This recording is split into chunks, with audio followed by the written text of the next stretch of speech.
Tales for Dark Nights.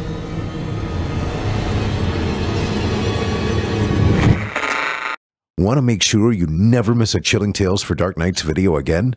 Be sure to subscribe and hit that bell to turn on notifications.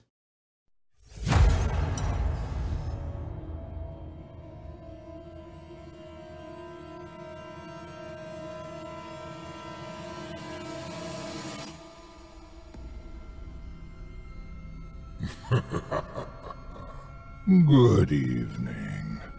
I'm storyteller Otis Jiry, and I ain't your grandfather. From where I'm from, we don't do bedtime stories. And if that's what you were expecting, you're in the wrong place. If it's terrifying tales you're after, well then, I've got just the thing. Get comfortable, settle in, turn off the lights, if you dare. Your night is about to get a whole lot darker. Who needs sleep anyway?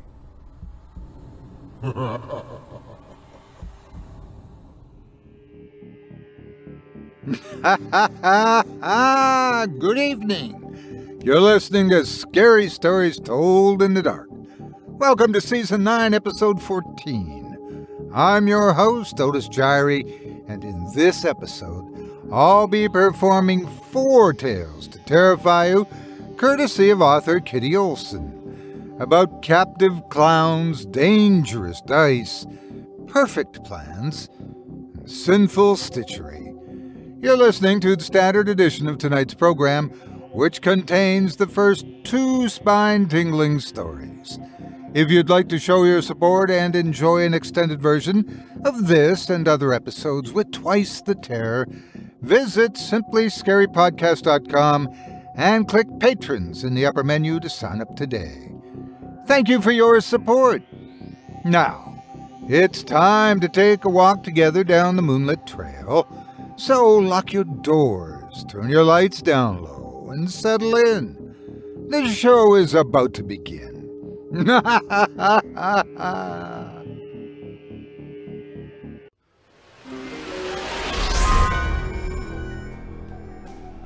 This episode of Scary Stories Told in the Dark is brought to you by BetterHelp. So, how are you guys doing? Me? Well, I could always be better. Some days I'm swinging from the chandeliers, but others, it's tough to even get out of bed. Other days, I just stare out the floor-to-ceiling windows of my 3rd floor parlor out over my sprawling estate. Yeah. I watch the nurserymen pruning my elaborate landscaping, the guy in his little enclosed cart retrieving the golf balls I've hid from my rooftop driving range. I gaze out over the topiary garden with the California privet trees sculpted to look like me in various attitudes and poses, and the giant hedge maze shaped as the logo of Chilling Tales for Dark Nights, and the women all floating around in my lazy river or working on their tans by the Olympic-sized swimming pool, Otis's Angels, or the Gyrators, or whatever they're calling themselves these days. I should be happier about all this, I know. Intellectually, I know I should. But you've heard the refrain 1,000 times, and it remains the truth. Money can't buy you happiness. Happiness hides inside of us, like a prize hidden deeply within some giant neurotic hedge maze, and the truth is, most of us need a map to find it. Well, don't despair, my friends, because the path to happiness has never been clearer than it is today. It's BetterHelp. BetterHelp is a professional online counseling service that can help you prune your inner topiary garden. Whatever problems you're dealing with, depression, anxiety, lack of motivation, or anything at all standing in your path, BetterHelp will match you with a counselor who specializes in your particular difficulties. Within 48 hours of signing up, you'll be communicating with your own licensed therapist. You can reach out anytime and receive timely, thoughtful responses. You can schedule weekly phone or video sessions at your convenience. Your personal counselor will always be close at hand. No awkward office visits necessary. BetterHelp's not a crisis line for self-help. It's real professional counseling done online. It's more affordable than traditional online therapy, and financial aid is available for those who need it. In short, friends, therapy is no longer a privilege of the rich and famous. BetterHelp means help for everyone. In fact, so many people have been using BetterHelp that they're recruiting additional counselors in all 50 states. So why wait? Stop staring out your window and start living a happier life today. As a listener, you'll get 10% off your first month by visiting betterhelp.com/chilling. Join over 1 million people taking charge of their mental health. Again, that's BetterHelp, HELP.com/chilling. Thank you for your support and for supporting our valuable sponsors.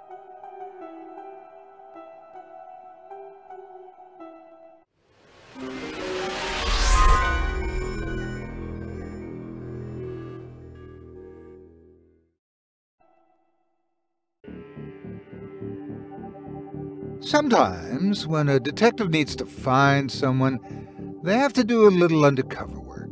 That's all well and good. But what happens when your cover goes a little too deep and getting out is harder than getting in?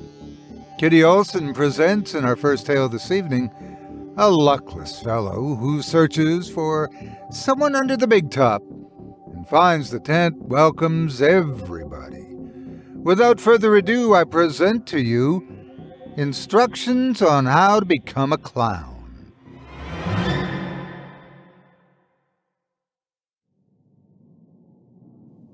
I found this journal in an old storage locker I'd taken possession of. It's dated in the summer of 1985, and the pages are curled, smelling faintly of popcorn. As for the contents, well, go ahead and start reading. June 1. Infiltrating Fantasia's Dreamscape Circus was easier than I thought it was going to be. All I did was walk up to the ringmaster, and he called me Petey, scolded me for showing up a day late, handed me a uniform, and told me to start mucking the animal cages. Whoever this Petey was, I'll apologize at a later time for taking his job. I can just say I was confused, since my real name is close enough to Petey. This has to be where Janice Myers ended up. The circus was in town the weekend she disappeared, and the friends of hers I interviewed said she'd decided to go back on Saturday night. Her parents did admit there was an argument that night about their daughter's grades, but insisted that Janice would never have run away on her own free will. But then again, 15-year-olds aren't known for their soundest decisions. Most circuses that have fallen into my line of investigation are closed communities. Any outside questioning is shut off. I'll have to spend a few days assuring these people I'm just like any one of them. I just have to last long enough to determine if any of these people are Janice. June 5. This is the easiest investigation I've ever had to conduct. Not only have the circus people been more than welcoming, I think I've figured out which one of the clowns is Janice. Running away with the circus was a childhood dream of mine, and it seems she's one of the people who pursued that dream. She says her name is Jenny, but her face shape is similar enough to Janice's. I just need to catch her out of makeup. She goes everywhere with her face painted white and red hearts painted on her cheeks, so I've yet to see if she has that beauty mark on her cheek. I'd like to catch her alone, too, but she always hangs out with fellow teenagers.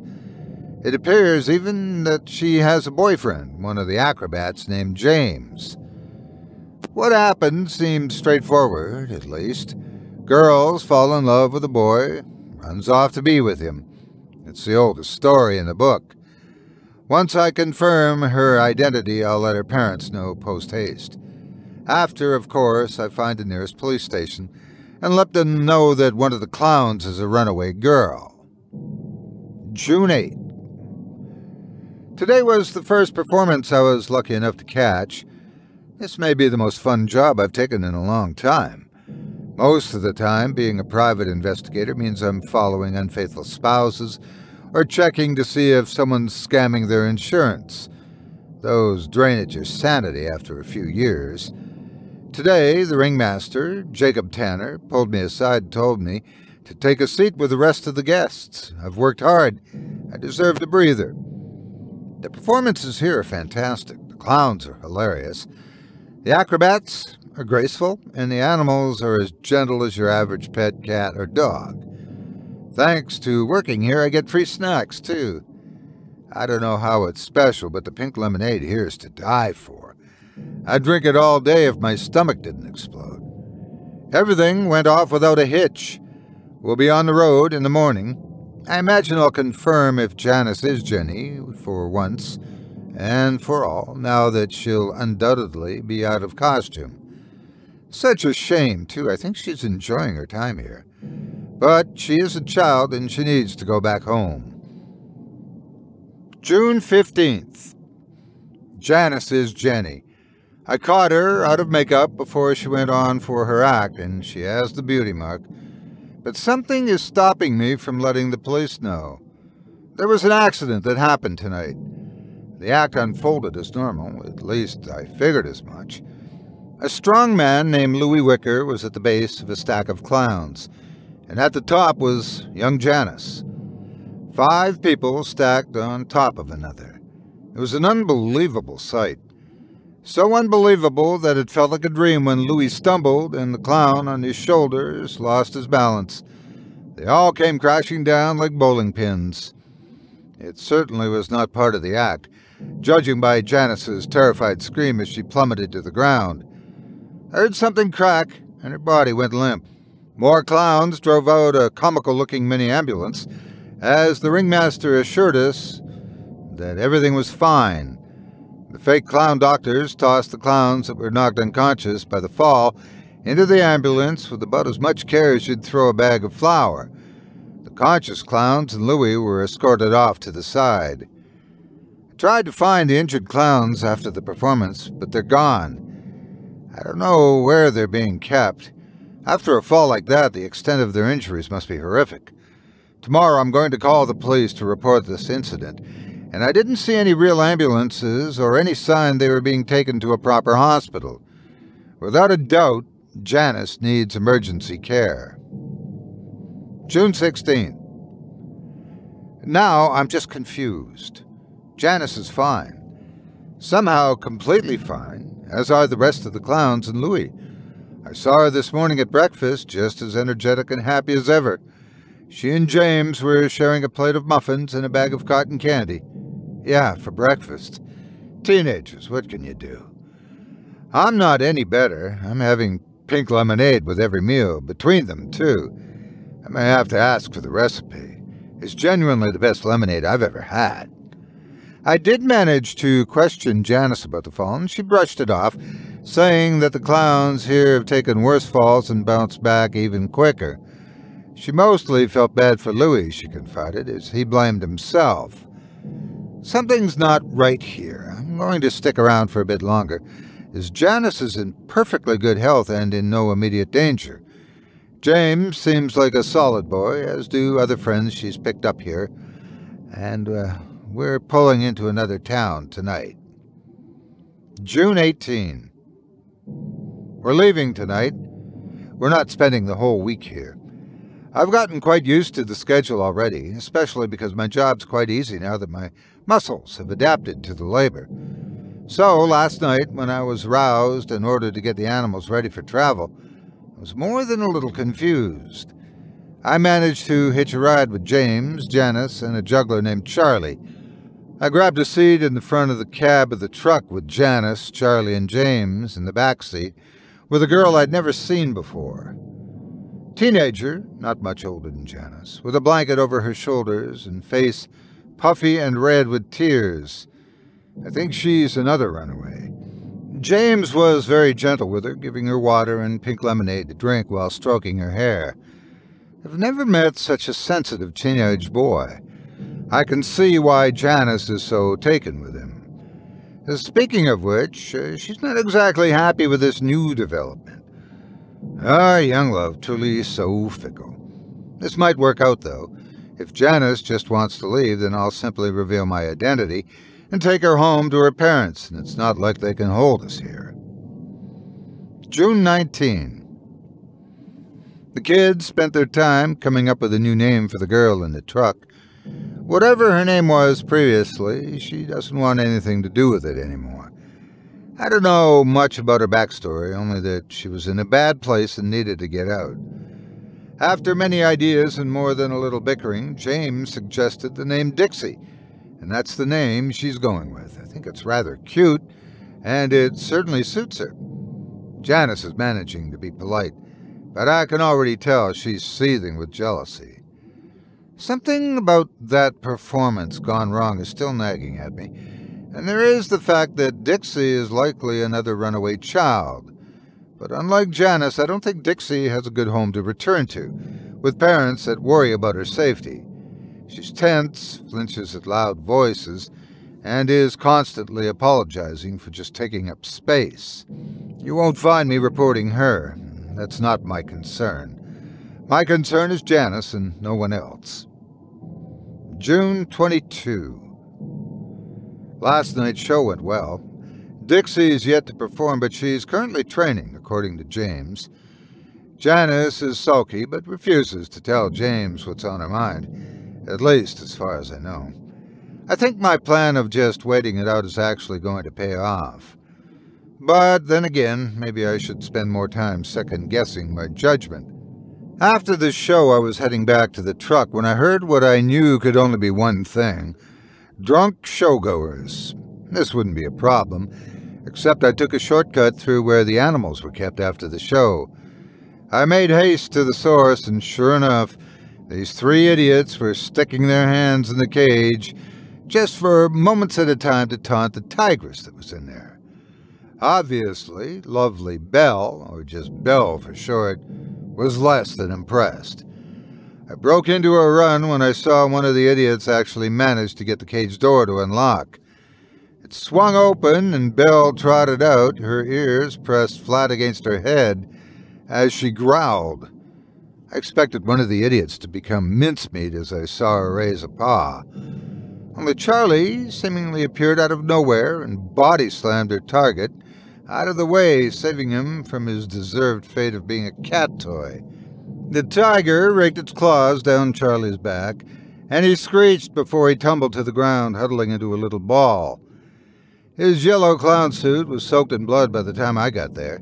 The idiots bolted, screaming their heads off, while Belle flopped down on the ground and licked clay in her paws. It was nearly impossible to see how bad the wounds were in the dark, and before I could get him into the light, the fellow circus people flooded around Charlie. Someone threw a blanket on him as the Wicker brothers gathered him up and carried him into a trailer. Of course, I told someone to call an ambulance, and I was assured that he'd be given proper medical care. This morning, though, Charlie's back to, well, being Charlie. The little bastard put a tag on my seat, and I didn't notice until I sat my full weight on it. He's acting like nothing happened last night and assured me that it looked far worse than it was. He even demonstrated by taking off his shirt and gesturing to his back, which only had a few bandages on it. Nothing like you'd need if a tiger attacked you. I keep telling myself that I really must have overreacted last night, that my brain is exaggerating the details. As often as I run the incident in my mind and my head, the more I'm certain that there's no way in hell that Charlie should be okay right now.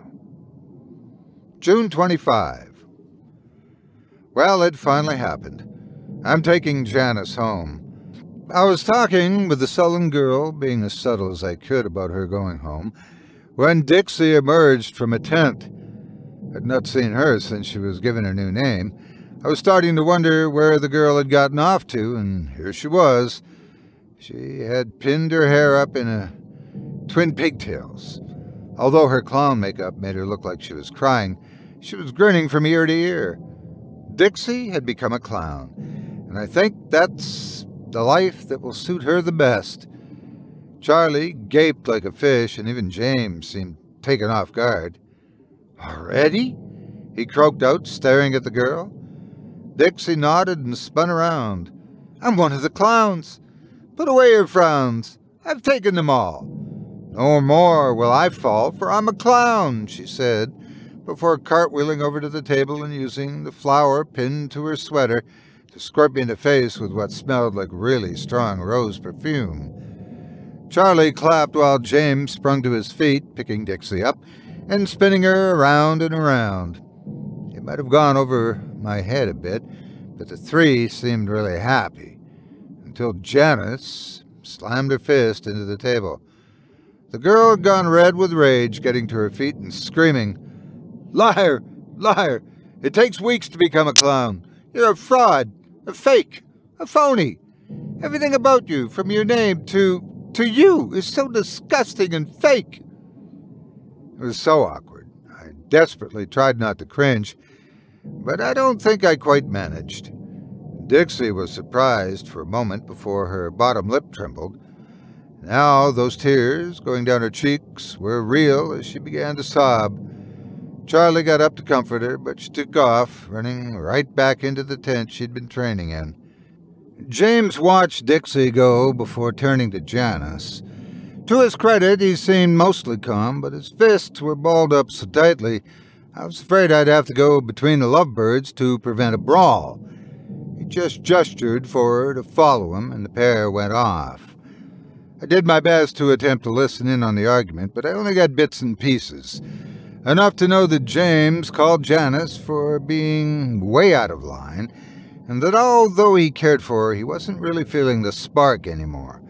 Janice accused him of leading her on and called Dixie a lot of names I won't be writing down, as I don't care for putting those kind of words to paper, and she was the one that ended up trying to knock James's block off. That's when I intervened and separated the fighting teenagers. While James blew off some steam with the knife throwers, I laid my cards on the table. I told Janice everything, that her parents had sent me to find her, and that they were really worried and that it was time for her to come home. Maybe it's a bit low to spring this offer on her when she was so emotionally raw, but it was my chance, and it worked. We'll be leaving Saturday night. One more performance, then we'll go when everyone's packing up to go. I'll miss my time at the circus, but I'm glad to be going home. June 30. Everything's damned. I don't know what went wrong. Let me start from the beginning, just in case I don't make it out of here. Or maybe if I do, I'm so damned. Leaving went off without a hitch. Janice left a note for James, telling him goodbye and good luck with Dixie, and we took off in my car. No one even noticed we left, at least at the time. I wish someone had stopped us before we went too far. The drive was smooth. Janice bad-mouthed Dixie, which I mostly ignored. I was already making mental plans for how I'd relax in the upcoming weeks, and then the cramps started. It was just small pangs in my stomach at first, and I figured my circus diet was finally catching up with me. I may have been in the best shape of my life, but you can only eat corn dogs and circus peanuts for so long before something gives. Janice rubbed her neck, muttering about being sore. The last thing I said I was pretty sure that ibuprofen was in the glove box when my gut erupted in pain. I nearly doubled over, going stiff as I wrapped a hand around my middle. I couldn't speak. The pain was so bad. I tried to tell Janice that I needed to pull over because I was going to be sick, but the moment I opened my mouth, all I could do was scream. I looked up to see Janice's face had gone white. Blood first only dripped from her nose, then it began to pour, sprouting red all over the front of her shirt and the dashboard. I heard a snap, a crackle, and Janice's arm was bent in 3 different ways, white shards of bone sticking out of her skin. I jerked the steering wheel and we went into the ditch.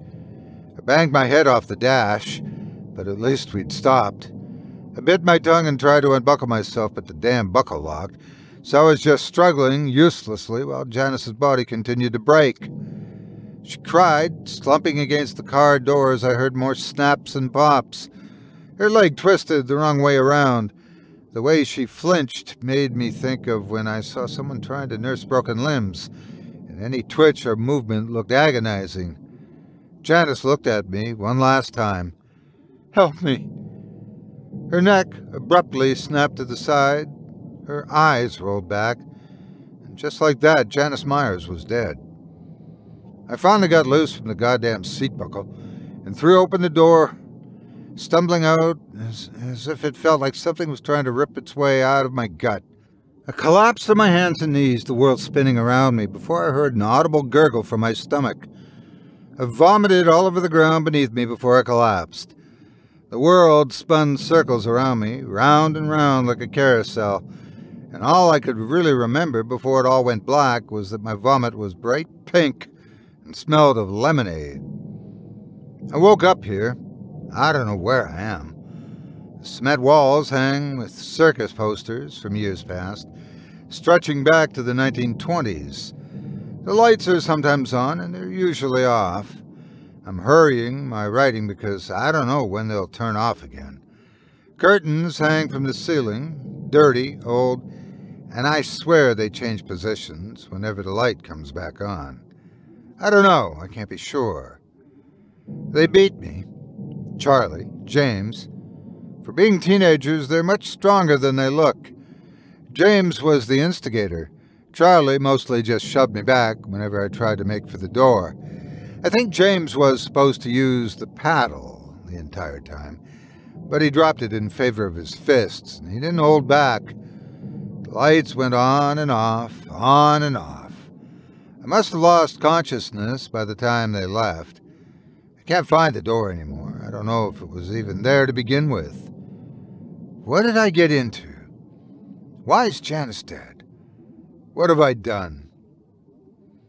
I can't tell if it's night or day. I found the door again. It was just hiding behind a blue curtain.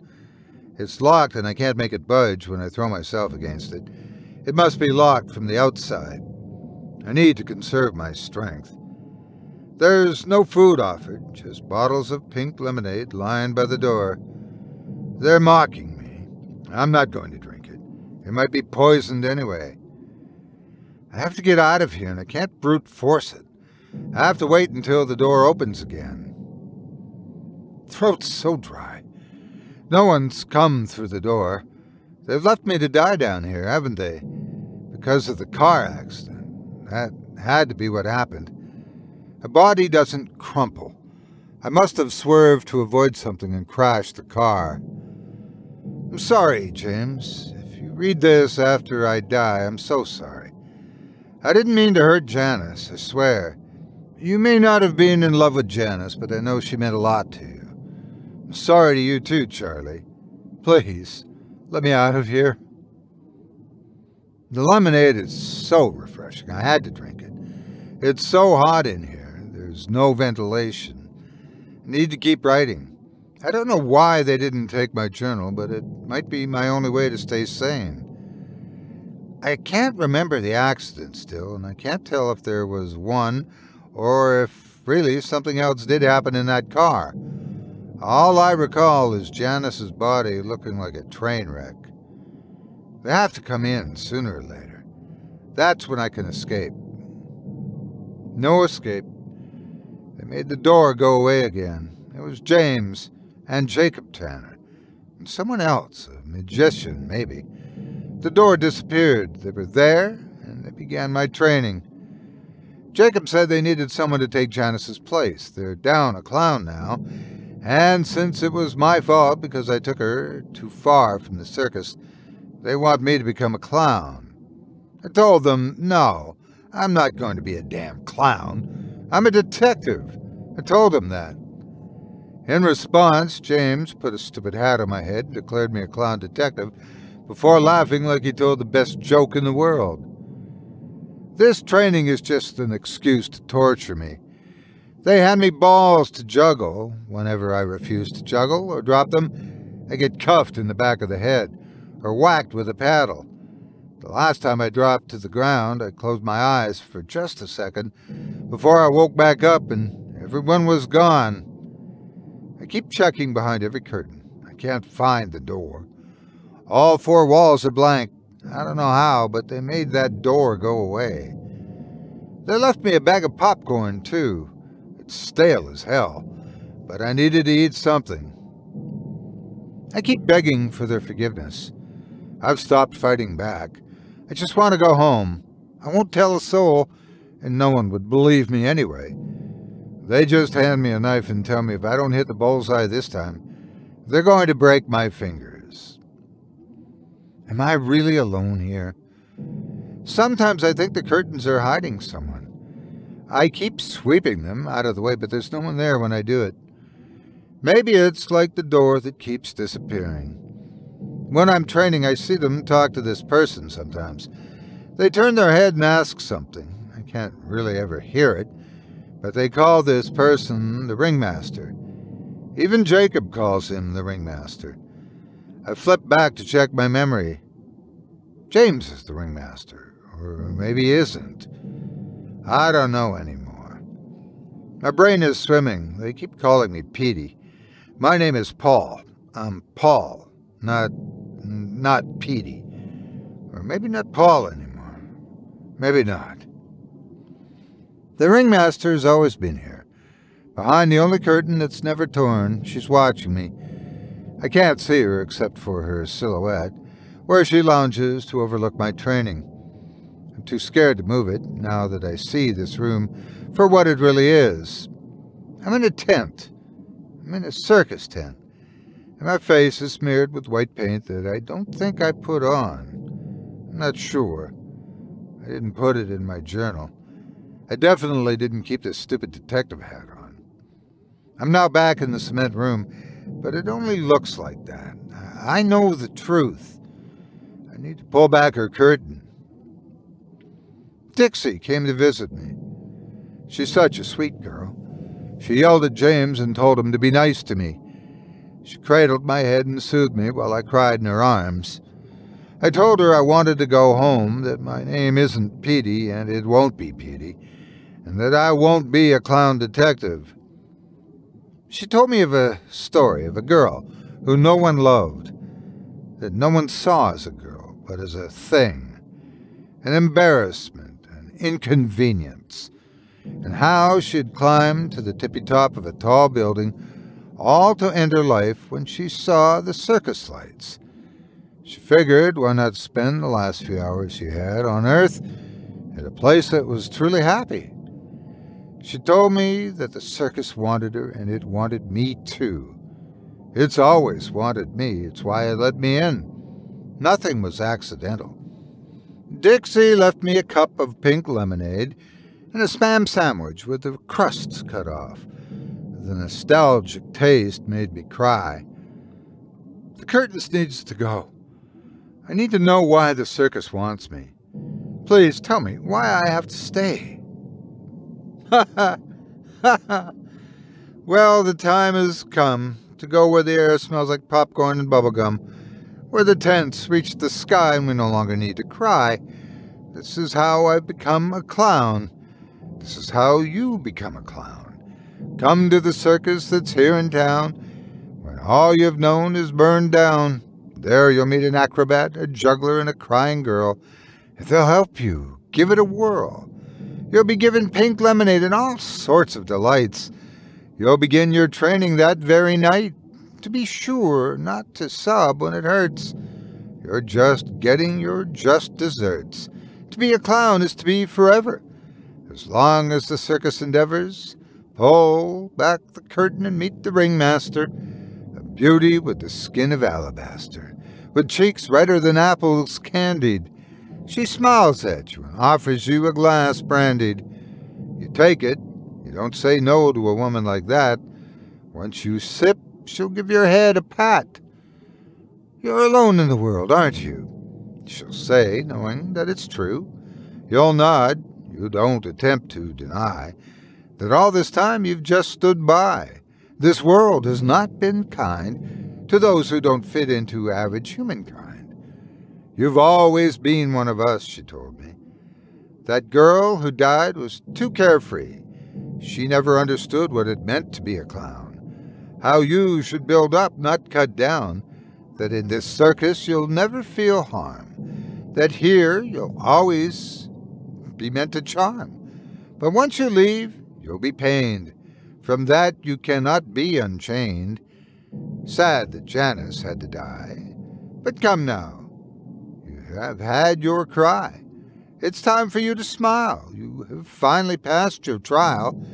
It's time to become a clown. To your knees and bow down. You are now one of mine.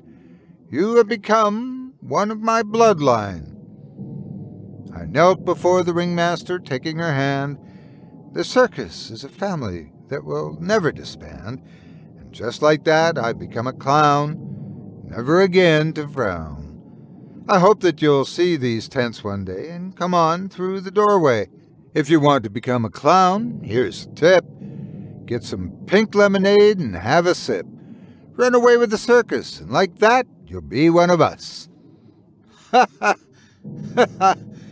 Never again to frown. I've become a clown. Ha ha ha! Ha ha ha ha ha ha ha!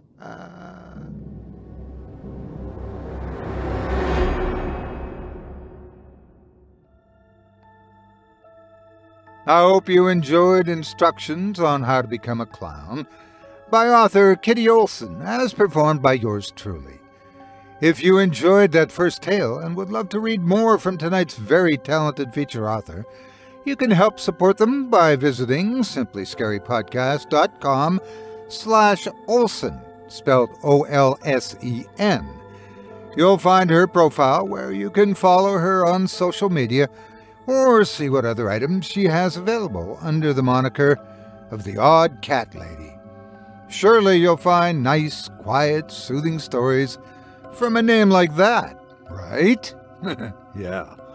If you do decide to stop by the profile, please leave Kyle a kind word and let him know you heard about her on this show and that Otis Jiry sent you. It would mean a lot to me and to her. Thanks again for your support of this program and of tonight's featured author. Quite the poet there at the end, wasn't he? Of course, your mileage may vary depending on how you feel about clowns. I knew a few scary ones myself, but they don't care for regular ones. They think they taste a little funny. Oh, didn't care for that joke then. Oh, maybe you need to get a life then, or perhaps several. One fellow in our second Kitty Olsen tale is about to see that life and death is neither more complicated than it seems, or is just a matter of chance. Without further ado, I present to you Roll of the Dice.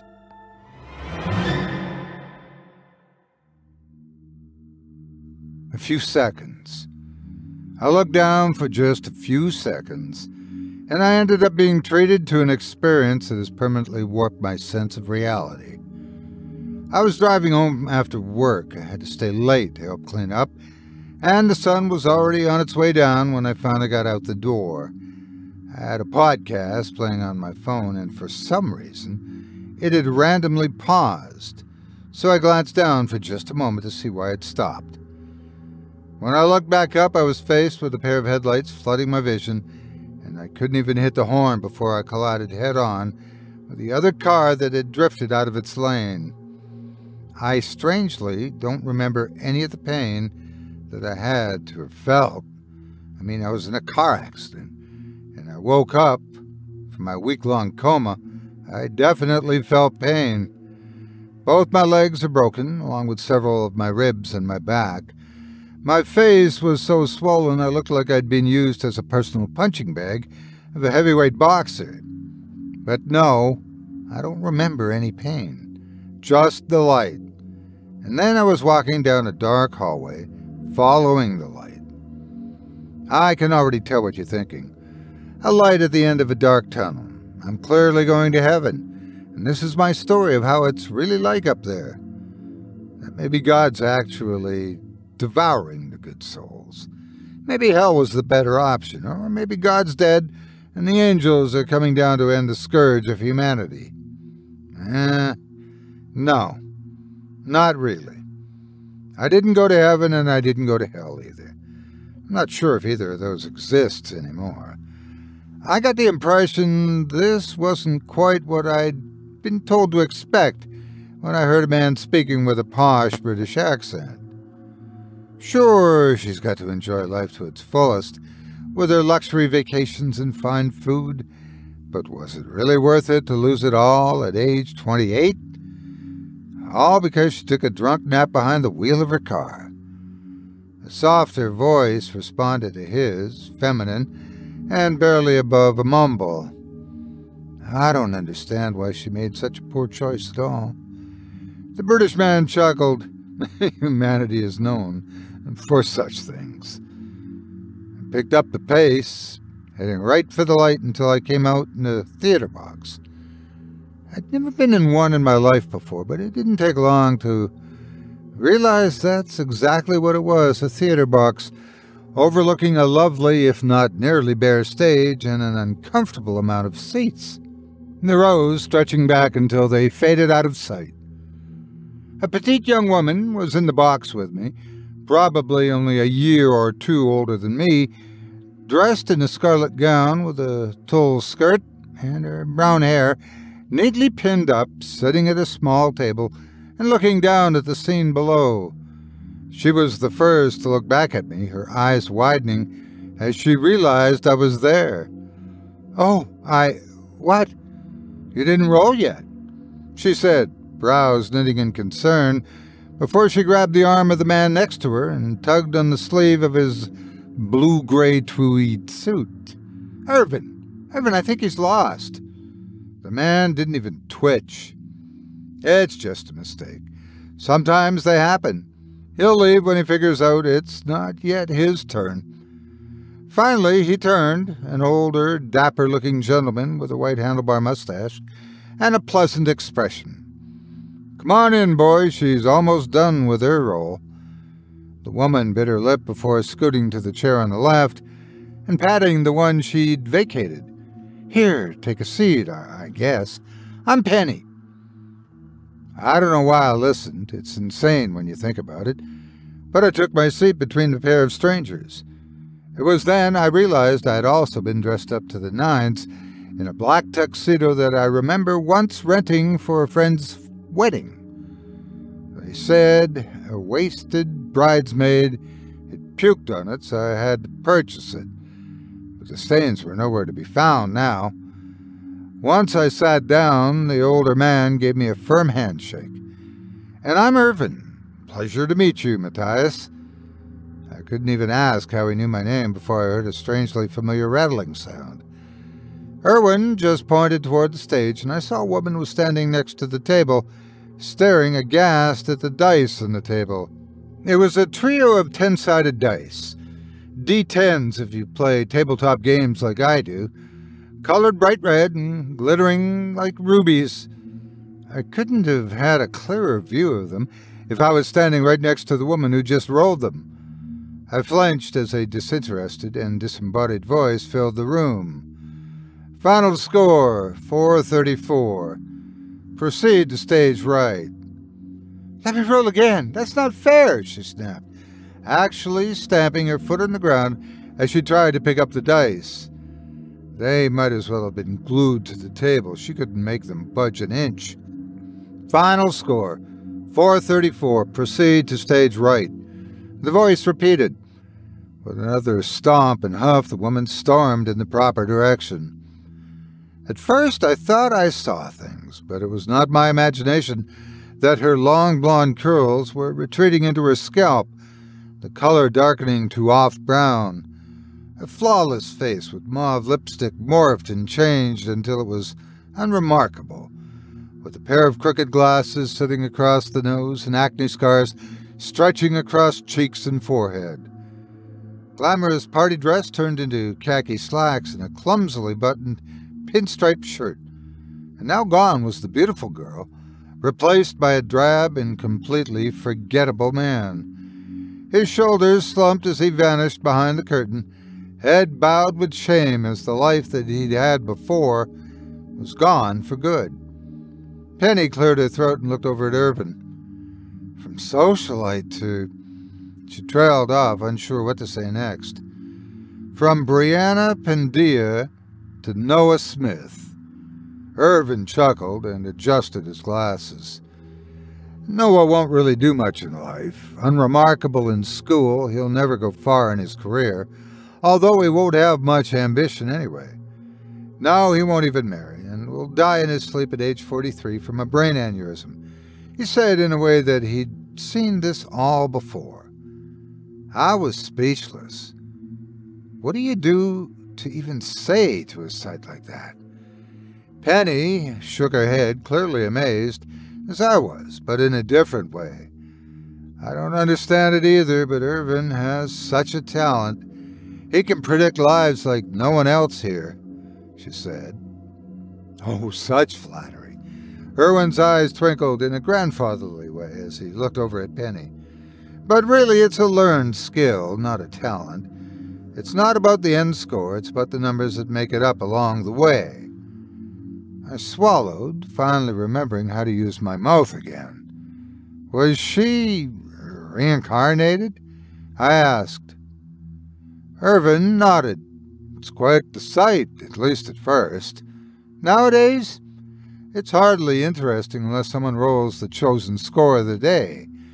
Speaking of which, 'tis my turn today for that, so why don't you help me? Judging by the fact he was looking right at me and not Penny, I didn't doubt the question was aimed at me, so I nodded. Good lad. Irvin produced a small slip of paper. From where he got it, I have no idea. Pick a number between 1 and 3,000, he said. What? I wasn't even sure I heard him correctly. Well, really, it's a number between 0 and 2,999, but close enough. He waved his hand. Come on now, pick. I stared at the blank paper and decided just to go with what had been a bizarre fever dream. 1,500, I said. Ooh, right in the middle. Popular choice, but popular can be bad. With elegant penmanship, Irvin put 1,500 on the paper before letting it drop out of the box. I craned my neck over the edge to look where it went, but it was long gone. Penny tugged my sleeve now and pointed toward the stage. Look, the next person's coming through, she whispered excitedly.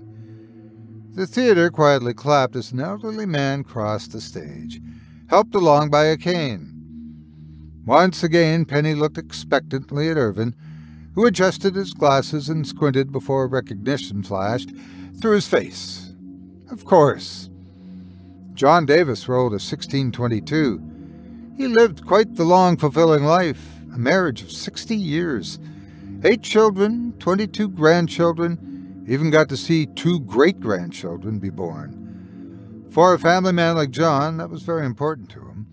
Of course, there were ups and downs, but he died happy, surrounded by his family, he said. I didn't say anything, just watched John pick up the dice, give them a quick shake, and watch them land across the table. 5, 6, 5. Pleased with this, John took another roll. 0, 5, 2. Not as happy with that result, judging by his frown. I leaned over to Irvin and whispered, Do they know what they're rolling for? If they don't right now, they have an inkling, Irvin murmured, eyes watching the elderly soul excitedly downstairs, frantically giving the dice another shake. 201. Final score, 818. Proceed to stage right. John hesitated only a brief moment before he hurried away, his receding hairline growing dark and filling out to a strong widow's peak. His back straightened, shoulders broadened, and the cane dropped to the ground as the elderly man morphed into a near giant built like a brick wall with a stern face and a wicked scar taking his left eye with it. Could have played out much worse, Irvin said. Neither Penny nor I needed to ask. Losing his eye in war will send Michael Slattery into a horrid depression. But thanks to the army paying for college, he'll end up becoming an architect. He'll marry twice, perhaps 3 times. Whether or not those marriages will pay off, I can't say. Sometimes the dice can't explain everything. But his life will be full, and he'll die at age 72. Cancer, probably of the lungs, since he'll be addicted to vaping. Penny looked puzzled at the term vaping, but I just groaned. What? That won't disappear by the time he's old? I asked. Irvin laughed, shaking his head. You're great fun to have around, Matthias. More fun than Penny. The girl gasped, clearly offended. But nothing's that easy. Come on now, have a drink. Ask anything that's on your mind. It's pretty rare people actually get lost in the audience, and I'd like to enjoy your company. I was about to ask what drink when I noticed that a beer glass had materialized in front of me, filled to the brim with a healthy amount of foam on top. I took a sip and saw that Irvin and Penny had also drinks. Irvin had a glass of wine, while Penny sipped at a milkshake. Have I been reincarnated before? I asked. Predictable but easy question to answer. Irvin lowered his glass and held up 3 fingers. This would be your 3rd life, boy, and before you even think of asking, I'm not going to tell you your score for this one. That's a spoiler, and I think you'll like to experience life as fresh and unknown as possible. That wasn't 100% true, but I figured badgering Irvin, badgering about it wouldn't get me anywhere. What about my previous lives, then, was my next question. Irvin shifted, uncomfortable for only a second before he relaxed. Well, I think your second life we can just skip over, as it wasn't worth the breath to speak of. But as for life 1, well, that was back in the colonial era. So long ago? I asked, absent-mindedly noticing a nerdy sort of woman walking on stage and examining the dice now in front of her. It's not exactly done in the order of whoever dies first. Irvin chuckled. But your first life was wonderful, just wonderful. A full life, the respect of everyone who met you. A loving husband. I was a woman? I interrupted. Irvin nodded. Sex and gender is not a consistent thing between lifetimes. You witnessed that with Miss Pendia. Nothing is consistent between lifetimes at all. It's all down to the numbers you roll, and before you interrupt me, I was going to state how you lived to the ripe old age of 84, passing within moments of your husband. Old, especially for the era. Final score, 1098. Proceed to stage right. I've been so focused on hearing about my first life that I'd completely forgotten to watch the dice roll happening below. Irvin whistled, nodding in appreciation as the frumpy woman down below transformed into elegance. She was the very epitome of beauty, exchanging lifeless brown curls and khaki skirt for waist-length shiny black hair and a glittering silver gown, like the one you'd see actresses wear to the Oscars. A high score. Impressive. Irvin nodded. We didn't even need to ask what her story would be. Alice Atkins will be a household name by her 19th birthday, going from television sitcoms to blockbuster summer films in a matter of years. Her childhood would be happy, her young adult years slightly troubled by anorexia and bulimia, but she will conquer. She'll marry twice, once to a man that barely lasts a week, and then to a woman who she'll stay with until her death at the age of 102. Damn. I watched her disappear behind the curtains before looking back to Irvin. So just getting a high score isn't enough. You said she'd have an eating disorder, I said. One of her numbers was 33, Irvin explained. And no one leads a perfect life, no matter how they try. Odds are, if they do try, it'll get even worse. What if she doesn't choose to be an actress, was my next question. What if she wants to be a singer, or maybe she'll want to become a mailman instead? Irvin chuckled, shaking his head and looking at me with this gentle, oh, you silly thing, expression. We might not know the smaller strokes in her life, what her favorite color will be, what song she'll like, or when she'll have her first kiss. But the dice are never wrong when it comes to deciding one's general fate. Penny gasped, drawing my attention back to the stage. I heard her whisper, "He's so little," before I saw the next one up on the stage. The boy couldn't have been more than 5 years old, more likely. He was even younger. He had to keep jumping up to snatch each of the small dice off the table, and in the end, he chose to sit on the ground to give them a roll. Poor Bobby rolled a 73 last time, Irvin said, looking mildly sympathetic, as the boy rattled the dice together. His neglectful parents never gave him the love he needed to thrive, so when an elder offered him friendship, he desperately grasped for it, and it cost him his life. My stomach twisted at the thought. Bobby finally hurled his dice, watching them as they rolled across the stage's floor. 999. The mostly silent room exploded into excited murmurs. Irwin scooted forward on his seat, and Penny held her breath as Bobby scooped up the dice again and rolled them. 433. "Come on, boy, 68. Try and get 68. Irvin murmured, his eyes so wide I was afraid they'd pop out of his head. "What happens if he rolls that?" I asked. "He'll get the number you choose," Penny said, as if that explained everything. I was about to ask for clarification when the pair of them shushed me. The whole room was tense as Bobby took a deep breath and rolled one last time. 069. Final score, 1501. "Proceed to stage right," the disembodied voice said, softer and slightly disappointed. The audience all simultaneously groaned, and Bobby's face went white as a sheet, almost as if he knew he'd done something horribly wrong. Irvin groaned and sat back in his chair, his previous excitement deflated. "Damn, just one over," he said. Bobby got up, already getting taller than the table he'd struggled to reach earlier. He grew much taller, turning into a young man. Red curls paled into gold, freckles vanished from his cheeks, and bright hazel eyes turned an icy blue. The new Bobby brushed off his slacks, made sure his fine suit was buttoned, and walked to the right of the stage. Before he vanished, he looked up at me as the hair on my neck stood right up. The man smirked. He exited the stage, and I shivered. "What just happened?" I asked quietly. He rolled over the score. Irvin took his glasses off to clean them on his shirt, but only by a little. The pain he'll cause will be horrible, but he will suffer for his sins in life.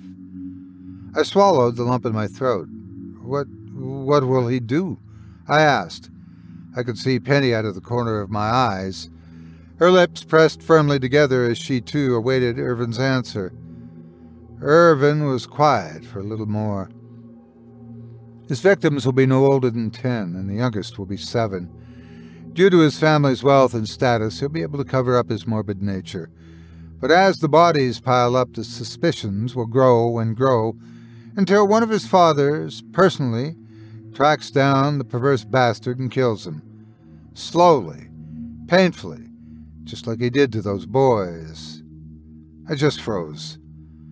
I heard Penny start to gag behind me and turned just in time to see her vomit all over the floor. Chocolate milkshake splattering on the ground, mixed with the yellow of stomach bile. My head just wouldn't stop spinning, and my vision swam for minutes before I finally managed to get control of myself. "Why?" I managed to get out. "What did he do in his last life to make him turn into that?" "Nothing."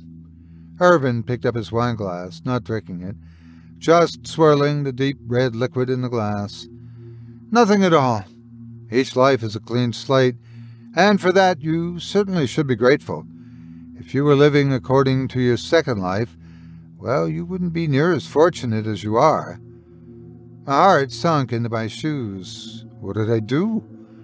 I finally asked, the question that Irvin had purposely not answered before. "What did I roll?" Irvin sighed.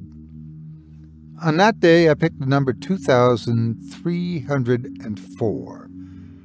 Random, I'm well aware, but it's difficult to roll that high, meaning it's even harder to roll above it. But you, my boy, rolled 2,715. Your sins outnumbered the ones of the man you just saw, and you never paid for them, not at all. The people that suffered by your hand were men and women, children, and the elderly. And when I say they suffered, I truly mean they begged for the death you were hesitant to give. You never paid for these crimes. You died old, surrounded by loved ones, and not a single guilty thought on your conscience. What are you supposed to do when you're told that? I'll tell you what I did. I sat there, staring out at the crowd. They'd already seemingly forgotten about the horrid person that was going to be born unto the world, now focused on the next soul on the stage. Even Penny, who puked at the thought of it, had cleaned herself up, and was now having a glass of ice water. Why is it like this? I shook my head. Why does it not matter? People like that kid, people like I was. Shouldn't it matter what we did before?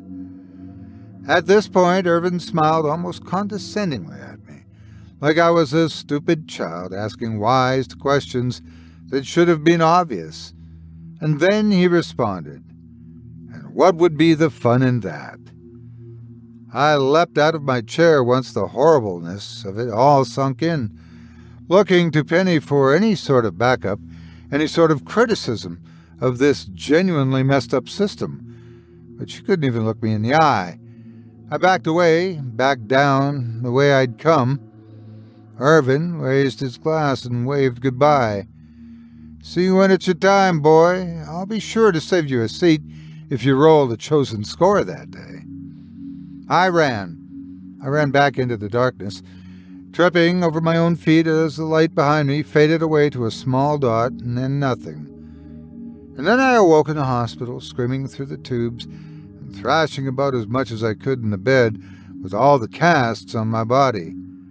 I felt the pain from all that when the shock died down. My parents were there, so was my girlfriend. My sister video called me the moment I was able to have a conversation. There was more than 2 words at a time, calling me stupid lucky for surviving. She wasn't wrong. My car was destroyed and I shouldn't have lived, much less lived with the likelihood I'll be walking and living life to the fullest after several months of physical therapy. The bereaved fiancé of the woman that hit me came to visit me too and apologized to me for what happened. Her autopsy confirmed what he'd already known. She'd been drinking and driving once again, and because of her mistake, I could have died. I wished him the best and told him not to blame himself. After all, in the end, it was all decided by a roll of dice.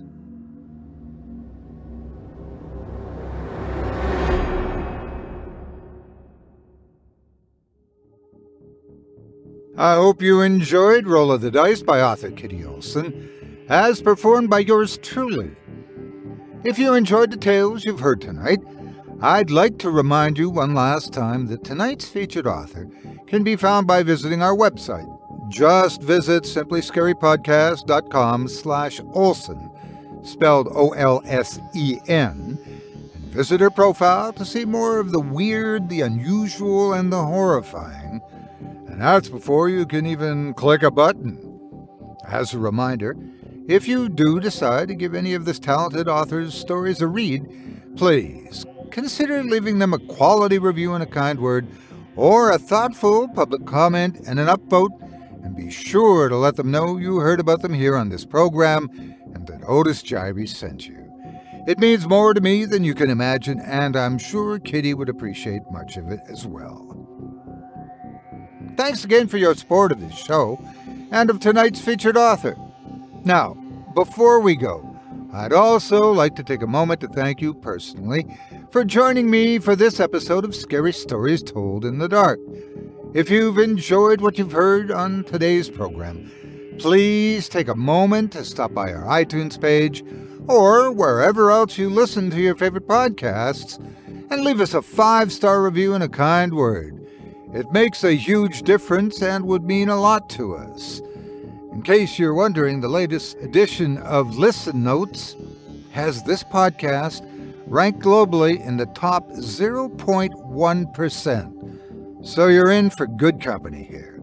If you'd like to hear a premium extended edition of tonight's and all of our other episodes featuring twice the terror, visit simplyscarypodcast.com and click the patrons link in the menu at the top of the screen. You'll find yourself at chillingtalesfordarknights.com, where you can purchase season passes for this podcast and our other quality storytelling programs, or become a patron for as little as $5 per month and get access to our entire audio archive dating back to 2012, all of it ad-free.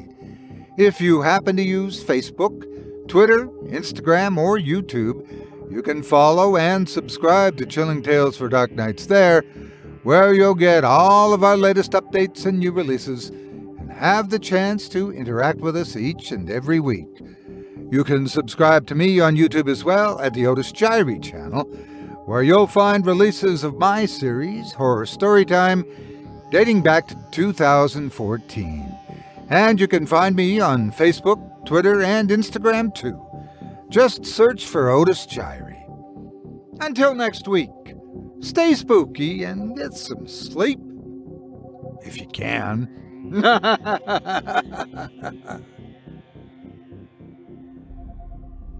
Thanks for listening. You've been listening to Scary Stories Told in the Dark, a production of Chilling Entertainment and the creative team at Chilling Tales for Dark Nights, and a proud member of the Simply Scary Podcasts network. Visit simplyscarypodcast.com today to learn more about our network and our other amazing storytelling programs. Tonight's program was hosted, and its featured stories performed by yours truly, Otis Jiry. Selected stories have been adapted with the kind permission of their respective authors. Original music provided by Luke Hodgkinson and Jesse Cornett. Sound design and final mixing and mastering provided by executive producer and director Craig Groshek. Program's artwork and logo by David Romero. If you're looking for some fresh tales on a daily basis while waiting for the next podcast, check out my YouTube channel, the Otis Jiry channel, and my extensive collection of narrated tales there. Simply search on YouTube by my name and you'll find me. And don't forget to subscribe and press the bell notification icon to get my latest releases. Got a scary tale of your own that you'd like performed? I take submissions. Email it to me today at otis@simplyscarypodcast.com to have your terrifying tome considered for production in a future episode of this show. That's otis@simplyscarypodcast.com. If you've enjoyed what you heard on tonight's program and are joining us on your favorite podcast app, subscribe to us to be sure you never miss an episode, and leave a 5-star review and a comment. Your feedback means a lot to me. You can also follow Chilling Tales for Dark Nights and yours truly on Facebook to connect anytime and get the latest updates on this and other programs and my channel. If you're listening on the Chilling Tales for Dark Nights YouTube channel, do us a favor and hit the subscribe button and the bell notification icon for ctfdn as well to get more spooky tales from me and the crew and another episode of this program each and every Wednesday. And don't forget to hit that thumbs up button to tell us how we're doing and leave a kind word or a request. And don't forget to visit us at chillingtalesfordarknights.com and consider supporting the team by becoming a patron. In addition to helping us out, you'll get exclusive access to our audio archive and ad-free downloads of all your favorite stories, including those you've heard on this program. As for me, I'll be back next Wednesday with more terrifying tales to keep you up all night. But that's all right. Who needs sleep anyway?